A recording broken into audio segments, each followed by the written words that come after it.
Méditons la parole de Dieu.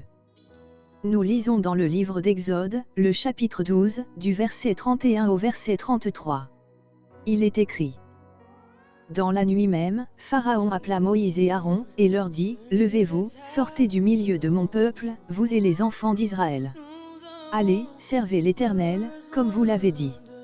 Prenez vos brebis et vos buffles, comme vous l'avez dit, allez, et bénissez-moi. Les Égyptiens pressaient le peuple, et avaient hâte de le renvoyer du pays, car ils disaient, nous périrons tous. La Bible nous fait comprendre ici que les Égyptiens pressaient le peuple d'Israël, et avaient hâte de le renvoyer du pays. Pharaon n'avait plus de force pour supporter ce qui venait de se passer avec lui et surtout au sein de son peuple. Oui, en un clin d'œil, sous l'ordre de l'Éternel, l'esprit de la mort qui circulait avait frappé tous les premiers-nés, même le fils aîné de Pharaon. Cela avait dépassé Pharaon et tous les Égyptiens qui les ont automatiquement chassés du pays cette nuit même. Cette nuit-là, les Égyptiens pressaient les enfants d'Israël, et Pharaon avait même reconnu l'Éternel qu'il ne connaissait pas auparavant, jusqu'à demander à Moïse et à Aaron de le bénir.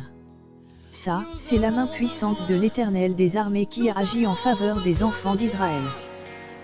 Bien-aimé dans le Seigneur, si tu me lis, c'est que la main puissante de l'Éternel est désormais contre l'ennemi de ta vie, et il sera obligé de te libérer de la même manière que Pharaon a laissé partir les enfants d'Israël. Oui, celui qui voulait un mal contre toi finira par changer de langage en faveur de l'Éternel ton Dieu. Celui qui ne voulait pas te recommander pour un travail important finira par te recommander.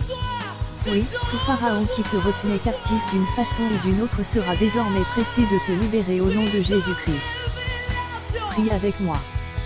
Seigneur Jésus, que tout Pharaon qui retenait ma vie d'une façon ou d'une autre me relâche totalement et instantanément. Amen.